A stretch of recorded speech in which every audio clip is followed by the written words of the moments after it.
अस्सलाम वालेकुम। आज मैं आपके लिए बहुत ही ज़बरदस्त रेसिपी लेकर आई हूँ। बहुत ही फ़ायदेमंद होने वाली है आपके लिए ये रेसिपी। इस रेसिपी में आपको ऐसे टिप्स एंड ट्रिक्स बताऊँगी जिससे आप मंथली हज़ारों रुपए बचा सकते हैं। तवज्जो से देखिएगा, वीडियो को आपने पूरा देखना है, स्किप बिल्कुल नहीं करना, ताकि आप भी ये मज़ेदार सी रेमेडी घर में बना सकें और इससे मुस्तफ़ीद हो सकें। तो चलते हैं, बिना टाइम ज़ाया किए ये मज़ेदार सी टिप आपसे शेयर करते हैं। बिस्मिल्लाहिर्रहमानिर्रहीम। सबसे पहले हमने ये हाफ़ के जी लिए लीमू, इनको अच्छे से हमने वॉश कर लिया है। इनको काट लेंगे, काट के इनका जूस जो है वो हम निकाल लेंगे।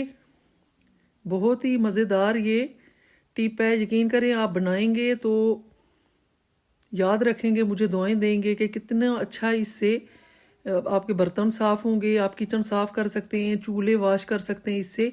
ये हम लीमू का रस हमने निकाल लिया, इसको साइड पे कर देंगे, इसको हम सेव कर लेंगे या मतलब आप यूज़ कर सकते हैं इसको।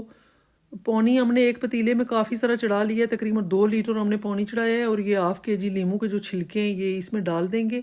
फ्लेम को हाई रखेंगे और इसको पका लेंगे। ये आपने कम नहीं पकाना, ये 10-15 मिनट का काम नहीं है, ये आधा घंटा तकरीबन पौना घंटा आपने इनको पकाना है। इनको पकने देंगे। इसके बाद ये आधा घंटा हो गया, अब हम इसमें नमक ऐड करेंगे 2 टेबल स्पून। जो भी आप नमक घर में यूज़ कर रहे हैं वही ऐड करें। और ये 2 से 3 टेबल स्पून हम वाइट विनेगर ऐड करेंगे, सफ़ेद सिरका जो होता है ये ऐड कर देंगे।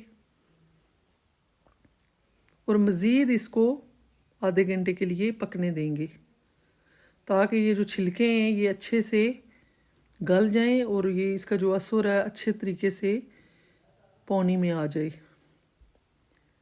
अच्छा, अब हम इसमें ऐड कर देंगे ये लेमन मैक्स हमने लिया है 1 टिक्की, ये 18 से 20 रुपए की मिलती है, मुझे इसका एग्जैक्ट रेट नहीं पता।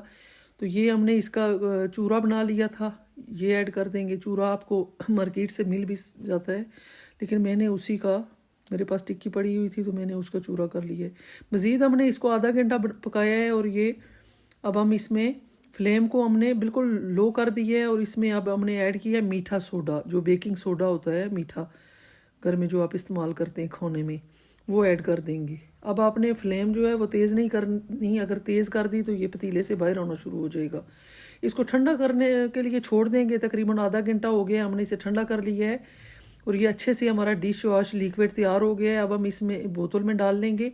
इस तरह की आपके घर में बोतलें पड़ी होती हैं, उनमें आप ऐड करें, डाल के सेव कर लें और ये महीनों आप इसको इस्तेमाल कर सकते हैं। इतने अच्छे, यकीन करें, इससे बर्तन साफ़ होंगे आप इसके साथ, और ये किचन साफ़ कर सकते हैं। अब ये पतीली जिसमें मैंने ये डिश वॉश लिक्विड तैयार किया है, इसको मैं आपको साफ़ करके दिखाती हूँ कि कितना अच्छा रिज़ल्ट है इसका।